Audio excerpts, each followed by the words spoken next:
I'm going to try to answer two questions in this video. The first question is something you might have heard before. Is suffering optional? And then the second question is, why is it that some people seem to be able to handle challenges better than others? The Buddha has taught us that everything that happens in our lives are lessons for us to learn. Yet it's up to us to decide how we take those lessons and apply them into our lives, that they become wisdom instead of us saying repeatedly that something bad happened to us and then just retelling that story over and over again. The Japanese writer Haruki Murakam said, "Pain is inevitable, suffering is optional." And depending on what you believe, it will be a reflection of how you're living your life. So as you continue to watch this video, please just keep an open mind, take what you need and leave what you don't.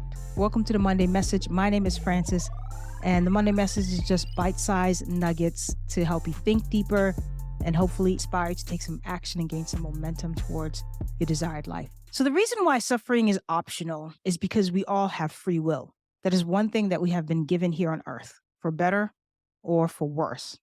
We have free will. And this free will states that we have free will to make our own choices and the free will to be however we want to be. And if you're human on this earth, you cannot escape the challenges.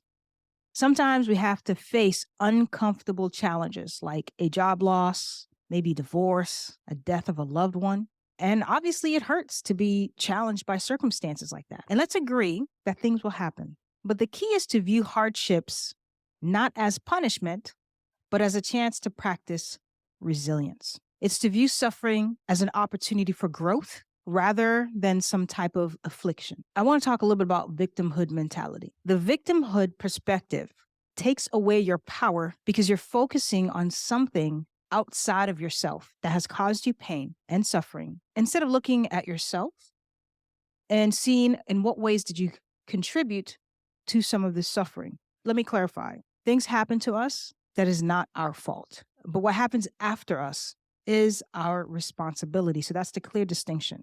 Because what usually happens is once you've experienced a challenge, you can decide how to navigate this situation. You can decide how long you allow yourself to lament in this challenge. You can view it as, like I said, the victimhood mentality. Why is this happening to me?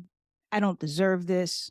Why me? Poor me. You know that. I've done that in the past. I'd be like, damn, why is this happening to me? Only me in the whole entire world. Or even the famous line of, why do these things always happen to me? But if we adopt these perspectives, they essentially narrow our perspectives and prevent us from seeing the wider picture. And then what happens is that by doing this, it literally leads us into suffering. And when you start asking these types of questions, your mind then becomes focused on the negative aspects of life and causes you to suffer more than necessary. This limited focus encourages you to see everything as a threat and thus causing more suffering than necessary. So you can see how this can basically trap you into becoming stuck or looping incessantly. Again, these questions, this kind of perspective or this kind of attitude cements you into victimhood. And there's a reason why you're holding on to this suffering. And I would say, let's go deep and find out why we're holding on to this suffering. And at some point, there comes a time where it's necessary to ask yourself, what do I need to change about myself that would eliminate this suffering in my life? Sort of what I mentioned earlier. This could be an attitude shift, a mindset shift, a processing shift, even a grieving shift. Do I need to grieve what just happened? Suffering becomes optional because once you've experienced a challenge, you can decide how long you're going to remain in this suffering. The Buddha has taught that attachment leads to suffering because we become attached to things that are impermanent, things that will eventually be changed, destroyed, or transmuted. Our suffering, thinking about it this way, could either feel liberating or it could feel anxiety-provoking. But our suffering is temporary. Everything passes, even the good stuff. I remember I was watching something not too long ago, and the woman on the show said, pain and pleasure are necessary components to life. Sometimes we want to spend all of our time in pleasure instead of pain, but that's absolutely impossible. And sometimes we find ourselves spending a lot more time in pain than pleasure. And the goal here is balance, is to find the dance between pain and pleasure. When you're experiencing something that is challenging for you, give yourself some time to obviously work through that challenge. Rushing through something that's difficult either means that on a deeper level, you haven't processed it yet. And so you're just sort of bypassing it, or you're taking too long to process something, which means that you're not actually living your life. So now that you know this, even if it feels impossible to see, you have options. I was taught my whole entire life that I didn't have options. I didn't have choices. And that's the biggest illusion that has been ever purported onto us. And so, because of that belief, the belief that I didn't have options, I worked at jobs that I hated until they literally made me emotionally, spiritually, and physically sick. I got into relationships that were trash. I accepted situation after situation because I really thought I didn't have any options. Now, I don't regret any of those things because those challenges are supposed to happen because they create more of who you're supposed to become. And when I broke free from that illusion, my entire life did a 360. And I found peace. I found alignment. I found joy. I found my purpose. When you're experiencing challenges in your life, even the most difficult ones, the ones that you can't even see the light at the end of the tunnel, process, but take some time and ask yourself, what is this challenge trying to teach me in this season of my life? Is it more compassion for others? Is it more compassion for myself? Is it self-love? Is it patience? Is it even teaching me to be a steward with money for those of us who have really difficult challenges with money? Is it teaching me to slow down? Is it teaching me to take better care of my life? What am I supposed to learn and adapt in this lifetime? What am I not learning that continues to keep showing up? Don't waste your suffering by not learning the valuable lessons that will give you a doorway to expansion. Don't waste your suffering. Use it as a launching pad to receive what you've been wanting all along. And I hope that makes sense. Now I'm going to pivot to the next question.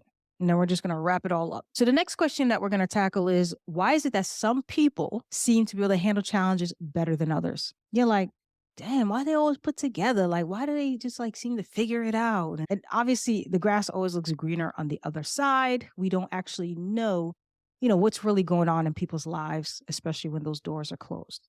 But there is a distinction, and we're going to explore that distinction. The reason that some people handle challenges a bit better, this comes down to resiliency.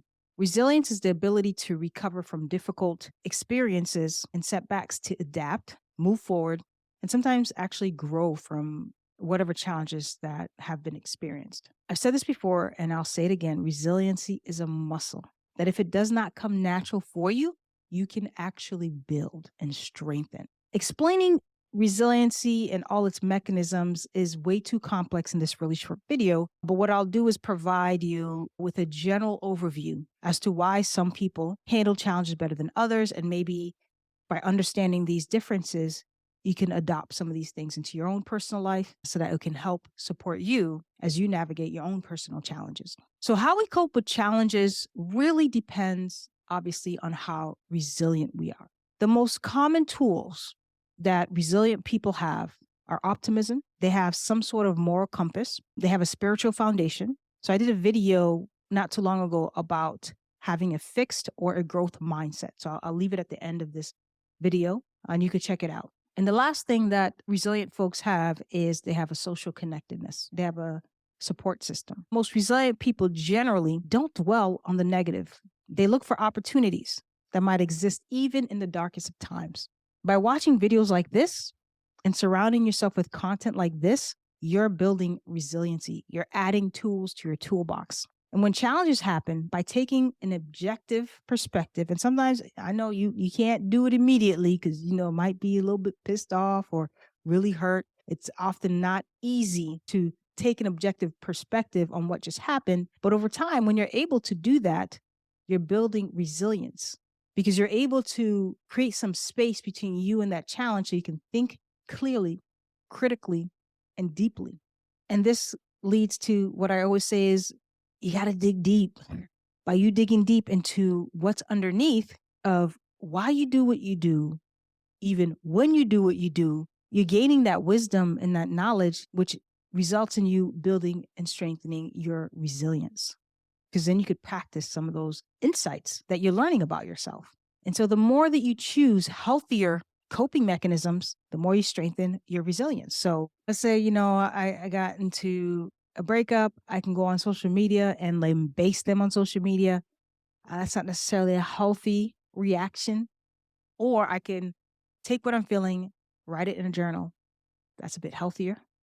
Or I could talk to somebody. Those are healthier coping mechanisms. Adyashanti is a spiritual teacher who says that enlightenment is the end of resistance to what is. What does that really mean? What this means is like us accepting, not because you deserve it or we deserve it. It's not that at all. When we want a terrible thing that happened to us to be different, that is when we suffer. That is us resisting accepting what is. If you can't accept the thing, then you can't move towards healing the thing. And sometimes people confuse this with giving people a pass for what they did, and that's not what that means. It means that whatever happened, I cannot change that situation, but I can find ways to move forward. So we're nearing the end. We're just going to wrap it up here. This is how suffering becomes optional. Because once you learn from your struggles and hardships, then they no longer cause pain, but rather help guide you towards where you want to be in life, towards your ideal circumstances.